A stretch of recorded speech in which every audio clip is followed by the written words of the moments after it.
ఇక వివరాల్లోకి వెళ్తే ఆడవాళ్లపై అఘాయిత్యాలకు పాల్పడిన వారిపై కఠినమైన చర్యలు తీసుకోవడం జరుగుతుందని రాష్ట్ర మహిళా కమిషన్ చైర్పర్సన్ రాయపాటి శైలజ హెచ్చరించారు. రంగరాయ మెడికల్ కాలేజ్ ఘటనపై ఆమె సోమవారం రంగరాయ మెడికల్ కాలేజ్ విద్యార్థినులను పరామర్శించి వారికి ధైర్యం చెప్పారు.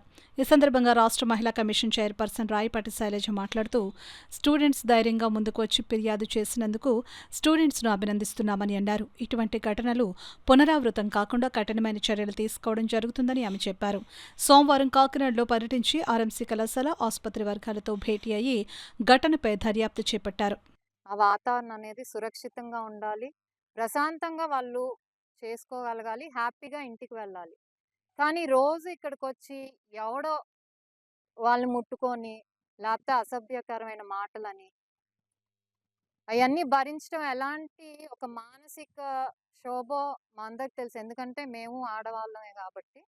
సో, వాళ్ళ బాధ నేను అర్థం చేసుకోగలను. అందుకే ఈరోజు ఆ స్టూడెంట్స్ అందరిని కలిసి అసలేమైంది వాళ్ళేంటంటే ముందు ఎక్కడైనా అండి కంప్లెయింట్ చేయటానికి భయపడతారు. ఎందుకంటే మేము కంప్లెయింట్ చేసినా మాకు న్యాయం జరుగుతదా లేదా అనేది ఒకటి మొదటి భయం.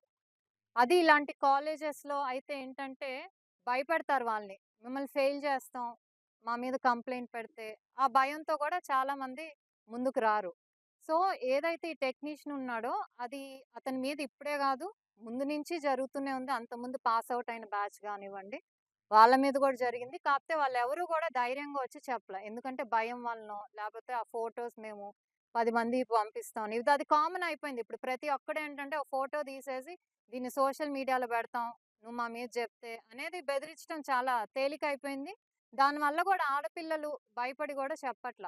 సో, ముఖ్యంగా ఇప్పుడు బయటపడింది ఎందుకంటే వాళ్ళు ధైర్యంగా ముందుకొచ్చి చెప్పారు. సో, ముందు దానికి వాళ్ళని అభినందించాలి. ఎవరు గూడా మనకిష్టం లేని ఒక వ్యక్తి మనల్ని ముట్టుకుంటే, మనం భరించాల్సిన అవసరం అయితే లేదు. అక్కడే కుదిరితే చెప్పు తీసుకొని కొట్టాలి వాడిని. కుదిరితే. లేపోతే మనకక్కడ టీచర్స్ ఉంటారు, ప్రొఫెసర్స్ ఉంటారు, మన ప్రిన్సిపల్స్ ఉన్నారు, వీళ్ళందరూ ఉన్నారు. వాళ్ళ దగ్గరికెళ్ళి చెప్పాలి. సో, అంతకుముందు ప్రొఫెసర్స్‌కి చెప్పారు. ఇప్పుడే గాదు 2, 3 మంత్స్ ముందు గూడా చెప్పారు. సో, వాళ్ళని ఆ ప్లేస్ నుంచి మార్చారు వేరే పోస్టింగ్‌కి. అతనికి వార్నింగ్ ఇచ్చారు.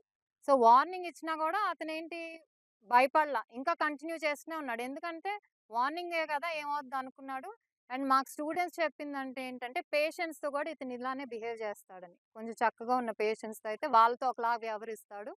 సో, అదే విధంగా ఇలా స్టూడెంట్స్‌ని గూడా ఇబ్బంది పెడుతూ ఉన్నాడని. సో, మొత్తానికి వాళ్ళు భరించి చివరికి ఐ థింక్ ఇంకా మేము కాలేజ్‌కెలా వస్తాం, లేకపోతే పోస్టింగ్స్‌కెలా వస్తాం ఇలాంటి వాతావరణంలో.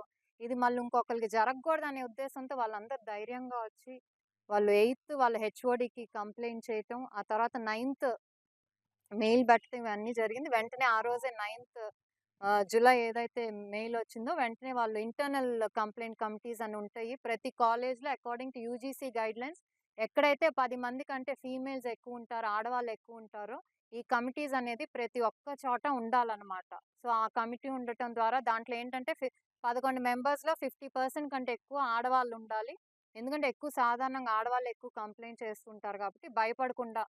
సో, ఎంక్వైరీలో వాళ్ళకవన్నీ గూడా నిజమని చేరింది. దాదాపు 55 స్టూడెంట్స్ వచ్చి వీళ్ళు ఫార్మ్స్ ఇస్తే దాని మీద అంతా గూడా ఏం జరిగిందో అదంతా చెప్పారు. అలాగే teaching staff, non teaching staff కూడా ఒకళ్ళిద్దరు ఎవరైతే కంప్లెయింట్స్ రిసీవ్ చేసుకున్నారో వాళ్ళు గూడా ఇలా జరిగిందని చెప్పారు.